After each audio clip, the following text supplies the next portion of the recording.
Assalamualaikum warahmatullahi wabarakatuh. Perkenalkan, nama saya Muhammad Pawas Farisi Rahman dengan NIM 24103123100066. Di sini saya akan menjawab 5 pertanyaan UAS mata kuliah berlaku keorganisasian. Soal yang pertama, analisis pertanyaan, pemimpin tidak perlu disukai, cukup dihormati, dan hubungannya dengan trust jangka panjang. Pertanyaan ini seringkali disalahartikan sebagai pembenaran untuk menjadi pemimpin yang otoriter atau dingin.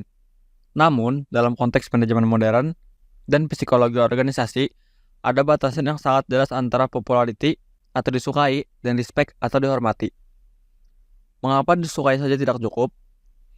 Keinginan untuk selalu disukai seringkali menjebak pemimpin dalam popularity trap atau jebakan popularitas. Pemimpin yang fokus mencari simpati cenderung menghindari konflik, sulit mengambil keputusan yang tegas dan tidak populer, seperti restrukturisasi atau menegakkan disiplin, dan rentan terhadap bias. Kompromi-kompromi ini dalam jangka pendek mungkin membuat suasana terasa nyaman, namun dalam jangka panjang akan mengorbankan kinerja dan profesionalisme tim. Mengapa dihormati adalah fondasi utama? Rasa hormat atau respect lahir dari kompetensi, integritas, dan konsistensi. Ketika tim menghormati pemimpinnya, mereka percaya bahwa keputusan yang diambil didasarkan pada objektivitas dan kepentingan bersama, bukan ego pribadi atau pencitraan. Kaitannya dengan trust jangka panjang. Dalam teori organizational trust, kepercayaan jangka panjang dibangun atas 3 pilar utama. Yang pertama, ability atau kompetensi, yaitu kemampuan pemimpin dalam membawa tim mencapai tujuan. Yang kedua, benevolence atau kebaikan hati, yaitu kepedulian tulus pemimpin terhadap kesejahteraan anggota timnya. Yang ketiga, integrity atau integritas, yaitu keselarasan antara ucapan dan tindakan. Hubungan antara rasa hormat dan trust jangka panjang adalah konsistensi. Menjadi pemimpin yang dihormati berarti Anda berani tidak disukai demi menegakkan kebenaran dan keadilan, integrity dan ability. Namun Anda tetap menunjukkan kepedulian yang tulus, benevolence. Ketika tim melihat bahwa keputusan sulit Anda membawa hasil yang baik bagi semua orang, disitulah trust jangka panjang akan mengkristal. Pemimpin yang ingin disukai akan kehilangan rasa hormat, tetapi pemimpin yang dihormati pada akhirnya akan dicintai dengan cara yang lebih bermartabat. Soal kedua yaitu studi khusus menghadapi tim senior yang menolak promosi Anda.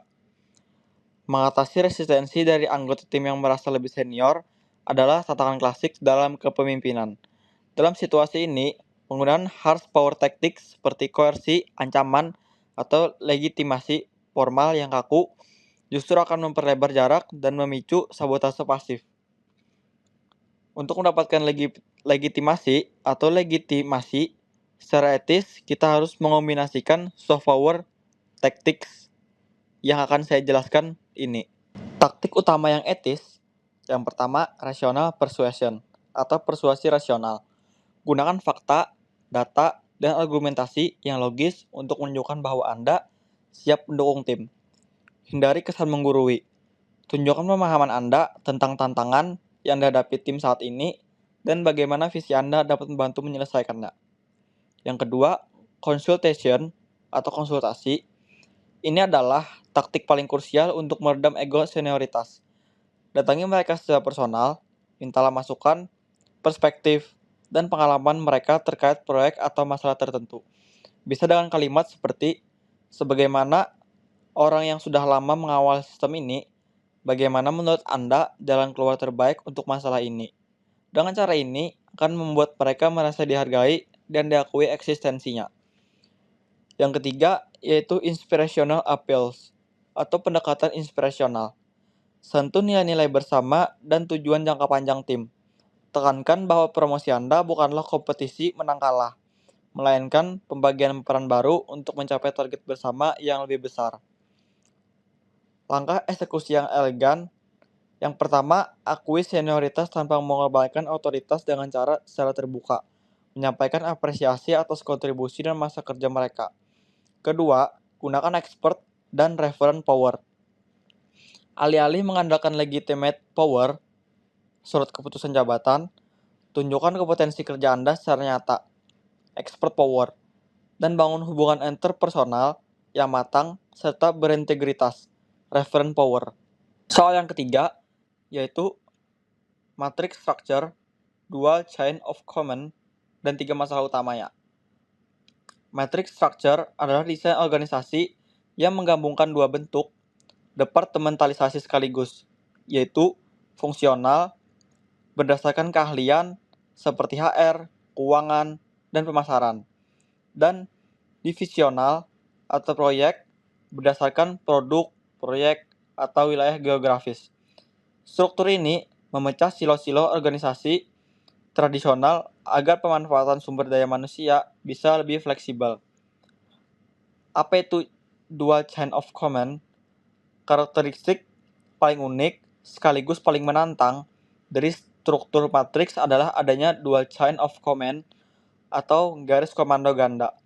Dalam struktur tradisional, birokrasi murni berlaku prinsip unity of command di mana satu karyawan hanya melapor kepada satu manajer.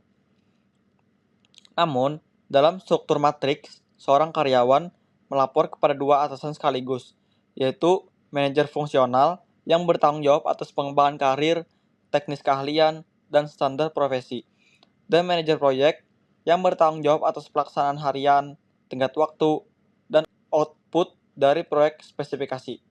3 masalah utama yang ditimbulkan, meskipun efisien secara sumber daya, dual chain of command seringkali memicu 3 patologi organisasi. Yang pertama, konflik peran ambiguitas. Karyawan sering terjebak di antara prioritas yang saling bertabrakan. Misalnya, manajer fungsional meminta karyawan fokus pada standarisasi mutu kualitas. Sementara manajer proyek menuntut kecepatan demi mengejar tenggat waktu. Karyawan menjadi bingung arah mana yang harus diikuti terlebih dahulu. Yang kedua, power struggle atau perebutan kekuasaan. Struktur ini menciptakan persaingan politik antara manajer. Manajer fungsional dan manajer proyek seringkali berebut alokasi, waktu, dan anggaran dari personel yang sama, sehingga koordinasi internal menjadi sangat melelahkan dan penuh intrik. Yang ketiga, stres dan burnout yang tinggi. Ketidakpastian pelaporan, birokrasi rapat yang berlipat ganda karena harus berkoordinasi dengan dua lini, dan tingginya ekspektasi dari dua atasan sekaligus meningkatkan tekanan psikologis pada karyawan secara signifikan. Soal yang keempat, dilema etika HR, laporan korupsi CEO di tengah budaya loyal tanpa batas. Ini adalah ujian tertinggi bagi integritas fungsi HR, human resource. Di satu sisi, ada loyalitas kultural kepada pucuk pimpinan. Di sisi lain, ada kepatuhan hukum dan keberlanjutan organisasi. Pada masalah ini, HR harus membela siapa? HR harus membela organisasi dan kebenaran hukum, kode etik, bukan individu CEO. Dalam tata kelola perusahaan yang baik, good corporate governance, CEO adalah pelaksana amanah dari pemegang saham dan dewan komisaris. Loyalitas HR yang sesungguhnya bukan kepada figur personal CEO, melainkan kepada kebergantungan dan kesehatan hidup perusahaan. Membiarkan korupsi demi asas, loyalitas buta, justru adalah bentuk pengkhianatan terbesar terhadap masa depan seluruh karyawan di organisasi tersebut. Bagaimana cara menghadapinya? HR harus bertindak sebagai profesional yang taktis, objektif, dan terlindungi melalui langkah-langkah konkret. Yang pertama, lindungi pelapor. Pastikan identitas dan keamanan pelapor aman 100%. Jangan sampai terjadi intimidasi atau pemecatan sepihak dari pihak-pihak yang terlibat selama proses investigasi. Yang kedua, verifikasi data awal secara senyap. Sebelum melangkah lebih jauh, HR bersama tim audit internal, jika memungkinkan dan independen, harus memastikan bahwa laporan tersebut memiliki bukti permulaan yang kuat, bukan sekedar fitnah atau isu personal. Yang ketiga, bypass komando melalui komisaris atau komite audit. Karena terduga pelaku adalah CEO, HR tidak bisa melaporkan hal-hal ini ke jalur manajemen biasa. HR harus membawa bukti-bukti tersebut kepada Dewan Komisaris, Board of Commissioners, atau komite audit independen yang memiliki kewenangan legal untuk menonaktifkan atau memeriksa CEO. Yang keempat, gunakan pendekatan sistematik, bukan konfrontasi fisik. Selama proses berjalan, HR harus tetap bersikap profesional di permukaan untuk menjaga stabilitas operasional kantor dan menjaga kepanikan massal di kalangan karyawan. Soal yang kelima, kepemimpinan krisis menurunkan stres karyawan pasca kebakaran pabrik. Ketika krisis melanda, seperti pabrik yang terbakar dan produksi lumpuh selama sebulan, stres karyawan didorong oleh ketidakpastian yang ekstrim, terutama terkait stabilitas finansial dan kelangsungan pekerjaan mereka. Dalam teori krisis manajemen, peran pemimpin di sini berubah menjadi sense maker atau pemberi kejelasan dan anchor of stability, jangkar stabilitas.